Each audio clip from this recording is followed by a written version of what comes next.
Shalom, shalom.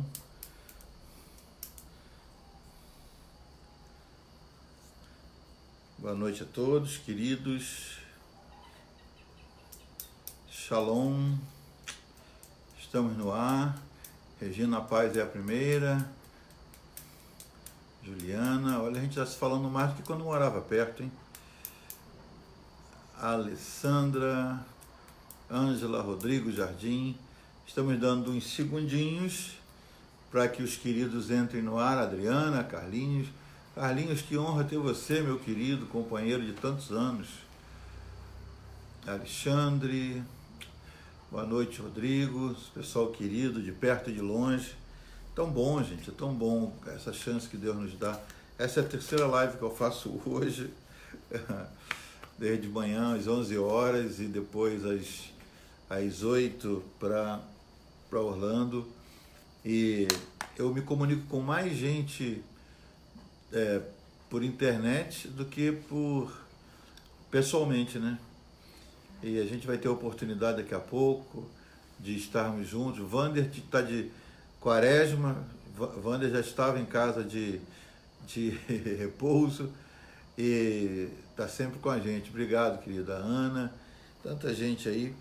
Nós estamos fazendo nosso estudo, já partindo para o finalzinho, né, o estudo do livro de Esther. E tem gente que já não aguentou ler o livro todo, mas Esther é um livro pequeno, né, 10 capítulos, a gente está no 7º, a gente já passou da virada ali, quando o rei acorda pensando acorda sem sono, né, e fica sem sono e pede ajuda para lerem lá o livro das memórias e descobre que Mardoqueu não recebeu nada.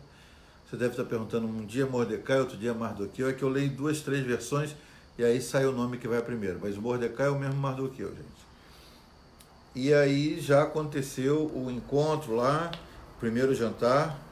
Agora é o dia em que já passou o capítulo 6, onde Amã é forçado a honrar Mordecai. Ele vai lá e puxa o cavalo com o homem em cima. A ideia que ele deu acabou virando contra ele. E vem o capítulo 7.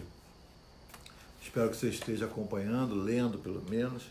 Capítulo 7 é o segundo banquete.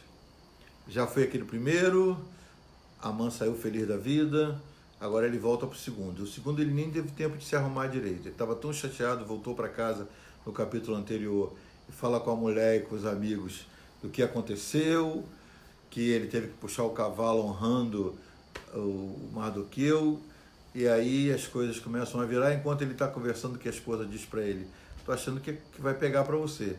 Já vem os assistentes do rei dizendo: "Tem um jantar agora, rapaz, o segundo jantar".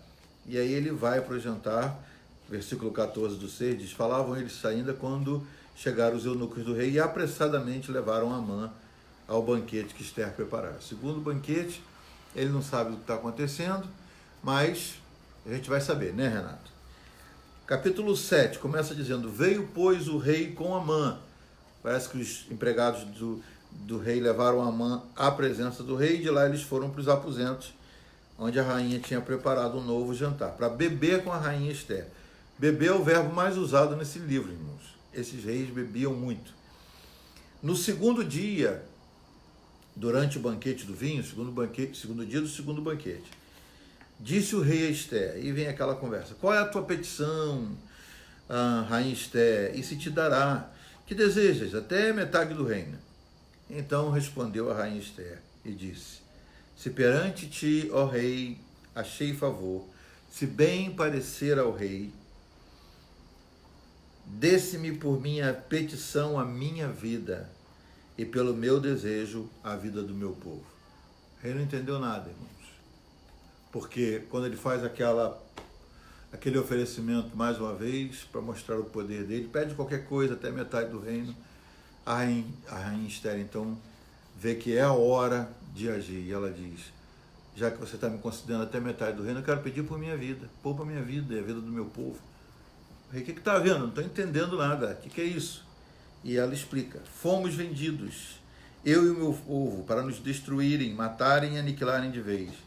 Se ainda fôssemos como servos", ela diz, Se a gente ainda tivesse como servo, mas vão acabar com a gente.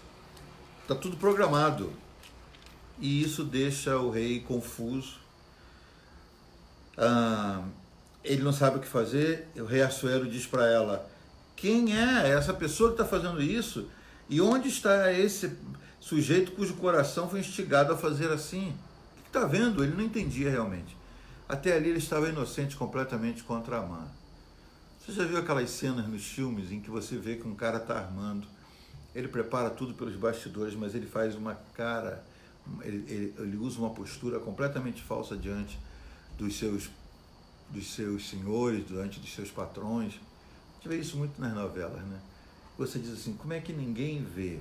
Eu não sei se é por causa de muito vinho, mas Assuero não se dava conta, colocou Amã como o primeiro depois dele e da rainha, deu a ele poder sobre todos os outros príncipes, e agora o rei diz: o que está vendo? Eu não estou entendendo, que história é essa, rainha? Quem é esse que está querendo acabar com você, com o seu povo? Nem sei do que você está falando, de que povo? Então Esther diz: o adversário e inimigo, e aqui vem o confronto, é este mau Amã, esse cara aí que está na mesa com a gente. Então Amã se perturbou perante o rei e a rainha.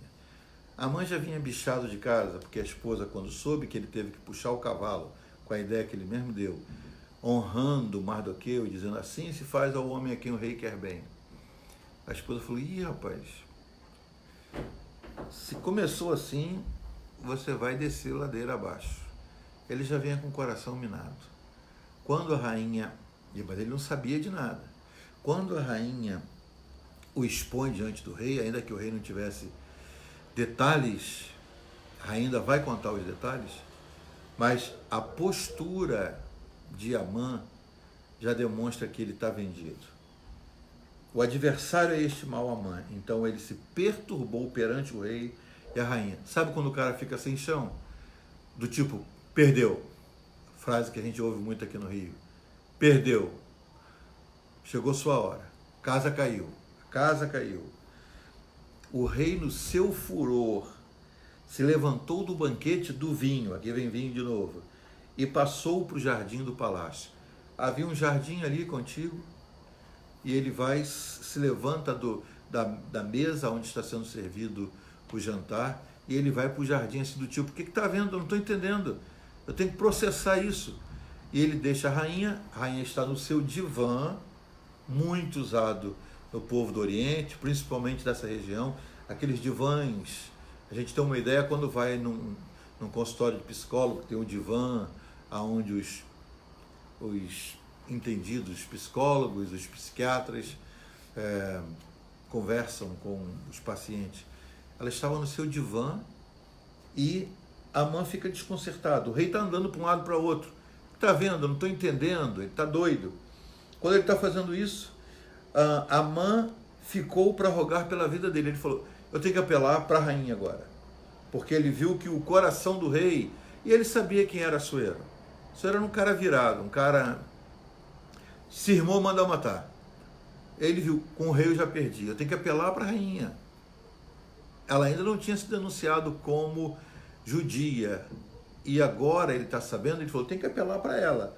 Amã ficou para rogar por sua vida, enquanto o rei estava no palácio, ali no jardim, e tornando o rei do jardim, do palácio, a casa do banquete, ele volta do palácio para o ambiente do banquete, do vinho, o banquete do vinho de novo.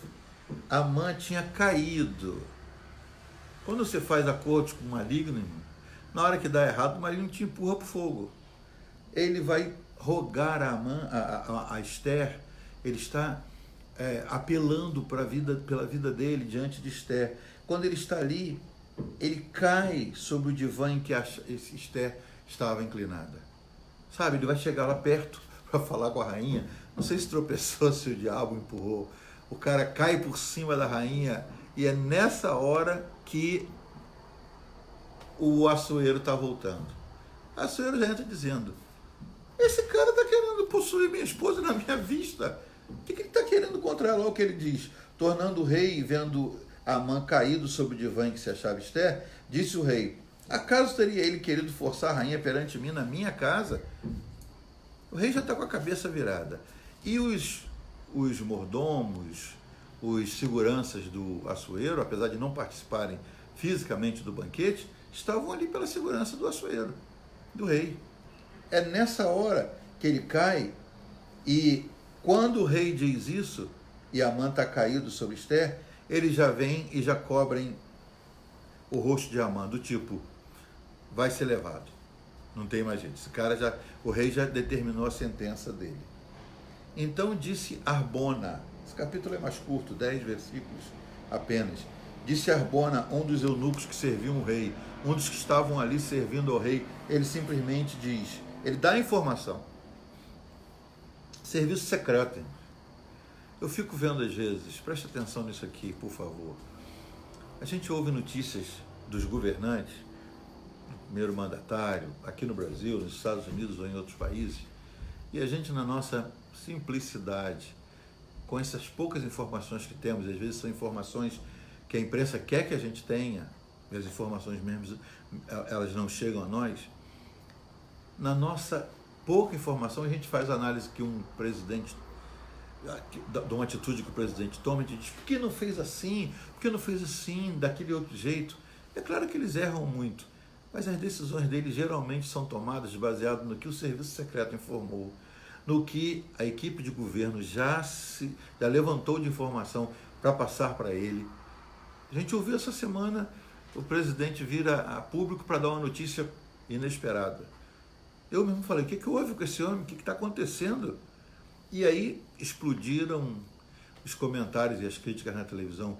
Gente dizendo, ele tinha que fazer assim. Aí entrevista um empresário, entrevista um economista, entrevista um turista. Ele tinha que fazer assim, nessa hora tem que fazer assim. Ninguém sabe como fazer nessa hora, porque ninguém nunca passou por uma crise mundial como a que nós estamos enfrentando. Ninguém tem experiência para dizer para ninguém, eu faria assim ou eu fiz assim da outra vez. Ninguém tem nenhum exemplo para usar. Para primeiro-ministro da Itália, para a Rainha Elizabeth, para o Trump ou para o Bolsonaro aqui. Nenhum de nós, nenhum homem no mundo tem informação suficiente ou experiência para dizer para um governante agora, faz assim. Mas eles normalmente, quando tomam decisões, eles têm informações que nós não temos. Talvez a gente tenha que esperar para entender depois. Aqui o serviço secreto do Assuero já entra no ar. Olha só, diz o texto. Então disse Harbona. Quem é Harbona? Um desses, que trabalhava ali do lado, mas era informado. Harbona, um dos eunucos que serviam o rei, disse, existe junto à casa de Amã uma forca de 50 côvados, da altura de 15 a 20 metros. Estamos falando aí de um prédio de 6 andares, pelo menos. Ele mandou fazer uma forca para que todo mundo que passasse de longe visse quem estava enforcado ali. Ele mandou construir uma forca de impressionar. E a informação chega, Harbona diz, ó, eis que existe junto à casa de Amã a forca de 50 côvados de altura, e já sabia da motivação que ele preparou para Mordecai, que falou em defesa do rei. O Harbona já diz da forca que está construída, diz quem foi que mandou construir, e ainda diz para quem é. Falou, é daquele Mordecai que protegeu sua vida, que entregou uma conspiração para o senhor, e essa manhã o senhor até mandou homenageá-lo. É isso mesmo. A forca está pronta, quem construiu foi esse, e é preparada para esse cara. Com toda essa informação, o rei determina. Então disse o rei, enforcai-o nela. Já que tem uma forca, não vamos nem sujar o palácio. Enforca Amã na forca que ele construiu. E o texto termina dizendo, enforcaram, pois, Amã na forca que ele mesmo tinha preparado para Mordecai. E aí o furor do rei se aplacou. Gente, que lições nós podemos tirar desse capítulo? São 10 versículos e já temos 10 minutos que estamos discursando sobre o texto. Um dia a casa cai. Para qualquer um de nós que trabalhe para derrubar outras pessoas. Por que não trabalharmos para edificar? Já tem tanta gente derrubando, programando mal. Por que não trabalharmos para edificar? Você pode fazer isso aí com o seu telefone. Eu sei que Deus vai te lembrar de pessoas com as quais você não tem falado há muito tempo. Gente que você até magoou e agora você tem chance de refletir a respeito. e poder pegar o telefone e dizer, eu estava aqui pensando, estou com tempo, estou pensando. Aí, vamos apagar aquilo, me perdoa e quero o seu bem. Isso constrói relacionamentos. Que o capítulo de hoje, o capítulo 7, que nós lemos com seus poucos versículos, nos ensinem que o mal nunca prevalece. Aparentemente parece que ele está tirando vantagem, mas no final o rei sabe o que fazer e o mal vai perder a parada e o bem vai prevalecer. Que Deus abençoe sua vida. Se você tem uma sugestão para o que nós podemos estudar depois de terminarmos Esther no domingo, a segunda-feira vamos começar com outro tema. Dê sua sugestão, diga o que está acontecendo, o que você está sentindo e a gente vai poder seguir adiante. Muito obrigado, fiquem na paz, uma boa noite para todos e até amanhã, gente.